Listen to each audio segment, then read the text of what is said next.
Здравей, България! Ръст на бързи кредити за море в началото на сезона отчитат фирмите в бранша.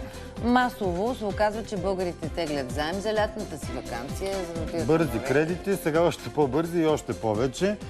Как да изберем най-подходящия кредит, ако се налага наистина да ползваме такъв за море и да е подходящ за нашия джоб, да можем да го обслужим, да избегнем трупването на дългове после за зимата? Съветите на експертите следват в рубриката на Жоро Георгиев "На твоя страна". Добро утро от мен. Българите са готови да отделят повече от половината си месечна заплата за лятната си почивка, показват последните проучвания. Според тях разходите за ваканция не се различават от тези за миналата година, а най-много пари ще похарчат за пътувания в страната, летни занимания и обзавеждане на дома и вилата. Между 500 и 1000 лева е най-търсеният заем за почивка от банките или от фирмите за бързи кредити. Как морето да не ни излезе солено след летните месеци? Вижте. За семейството на Екатерина и Константин от Благоевград лятната почивка е задължителна. За да могат да си я позволят обаче, подготовката за ваканцията започва отрано, защото спестяват пари през годината. Около 200 лева се заделят по принцип всеки месец, за да може да се направи бюджет. Иначе ако не ги заделяш през месеца, на куп няма как, трябва всичко да е горе-долу планирано и балансирано. В зависимост от другите разходи през годината планират колко точно да спестяват всеки месец за ваканцията. Това лято са избрали да почиват в Гърция, защото е по-близко, а седмица отдих на плажа за тях и двете им деца ще излезе малко над 1000 лева в къща за гости близо до Кавала. Стига, да, за хубаво море, даже могат да ти стигат и по-малко. Можеш да отидеш на палатка или на каравана и може да ти излезе и по-евтино. За сега за лятната си ваканция разчитат на спестяванията. Ако морето излезе по-солено, са готови на малък заем. Банките и фирмите, които отпускат бързи кредити, вече отчитат ръст на изтеглените заеми за почивка. Кредитът все пак е по-практикувания вариант, защото за по-млади хора концепцията за свестяване като че ли не е културно приемлива. Ако те са с относително добра работа или хубав бизнес и така нататък, да заемат от бъдещите си доходи е напълно реалистично. Проучванията на финансовите консултанти показват, че 7% от хората, които откриват депозит в банка, го правят с цел почивка и пътуване. Кредитите, изтеглени за почивка, са в топ 10 най-често теглени потребителски кредити в банковата система. Оферти с атрактивни предложения за бързи заеми в кратки срокове за лятната ни почивка вече можем да видим както в интернет, така и в офисите на банките и фирмите, които ги отпускат. Това в същината си е потребителски кредит, който се дава относително лесно, бързо и от по-скъпите заеми, защото е с това удобство и с тази бързина. Но има и капани. Има много измамни оферти в интернет. Най-добре е да отидем на место, да се запознаем лично с документите, които ни предоставят. Чак тогава да пристъпим към тази крачка с подписване на какъвто и да е договор. До морена кредит най-често прибягват потребители с по-ниски доходи, които не планират добре разходите си. Има и млади хора, които трудно си правят сметката, въпреки доброто възнаграждение, което получават. Възможно е да бъде всеки един от нас. При хора, които са добре финансово, месеца преди лятната отпуска да им се наложи да отидат на зъболекар, например. Или да им се развали автомобил. Никога не е изключено някой да не си е направил добре сметката и да влезе в жълтата, оранжевата или червената зона като персонална финансова ситуация. Да се направи един план какви са приходите, какви са разходите, така че след като почивката приключи, тази месечна вноска да не се появи като тежест в месечния ни бюджет.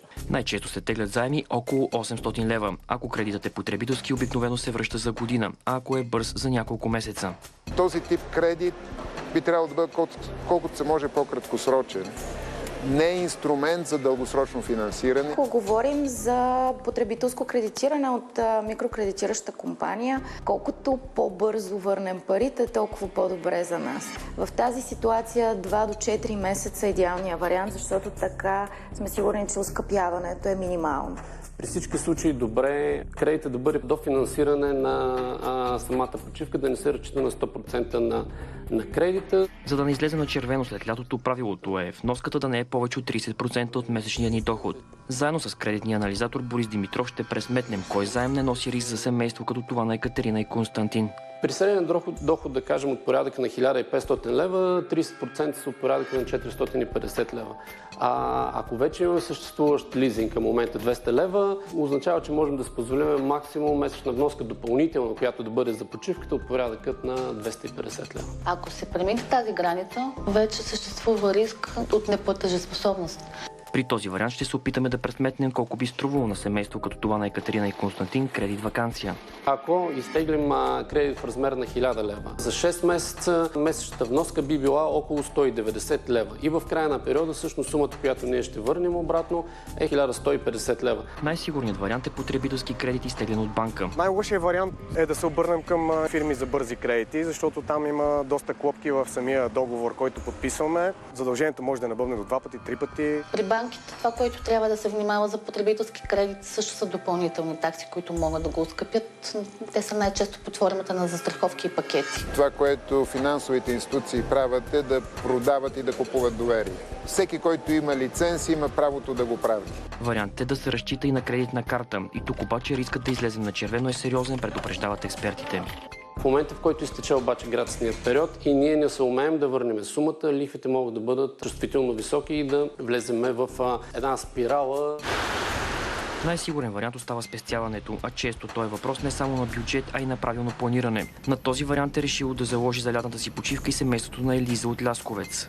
Бюджета месец-два предварително го заделяме, за да може да сме по-спокойни. Да се тегли кредита, да се ходи на море, за мен е абсурдно. От една страна можем да спестим пари през зимата и пролетта, така че да не изпитваме затруднения и необходимост от кредит изобщо. От друга страна можем да резервираме по-отрано отпуската си, да разпределим разходите във времето. Правилото се нарича 50-20-30. 50% от доходите да се заделят за основни разходи. Другите 20% да бъдат разпределени за инвестиции и спестявания и 30% разходи за почивка, пътуване, развлечение. Агенциите за събиране на вземания отчитат, че през следните месеци банките, мобилните оператори и други търговци им възлагат просрочени дългове за милиони левове. Просрочията стават повече от гледна точка на потребителски необезпечени кредити. И ако не си изчислил прекрасно колко са ти месечните вноски по кредита, който си взел за лятната отпуска, след това взимаш следващ, за да подготвиш децата за училище или детска градина, и се завърташ в един цикъл. И ние сме имали случаи с хора с по 20 бързи кредити и доста добри доходи. Не е риск да теглиш кредит. Риск е, когато теглиш кредит, който е отвъд възможностите. Нашият опит сочи, че гражданите са склонни на първо място да плащат ипотечния си кредит. Оттам насетне електричество, защото то бива спирано, всички останали битови сметки и каквото остане отива за другите кредити. Отпускаме се, след което вече като се върнем, финансите се съобразяваме, че са намалели и после след месец, да речем, максимум 2 се влизаме в ритъм. В някои от случаите влизането в ритъм продължава до зимните месеци. Тогава отново започва трупане на дългове. Този път заради коледните празници. Ако може да се избегне тази спирала, и почивките, и празниците ще са по-сладки. Формулата е една – стриктна финансова дисциплина, нещо, което вече се учи и в училищата. Дано да покаже резултат в следващите поколения, за да се избегнат неприятностите от трайното забурчаване. Очакваме и вашите сигнали и предложения за теми. Пишете ни на Facebook страницата и имейла на рубриката На твоя страна. Виждате ги изписани на екрана. А сега останете и с другите теми в Здравей България.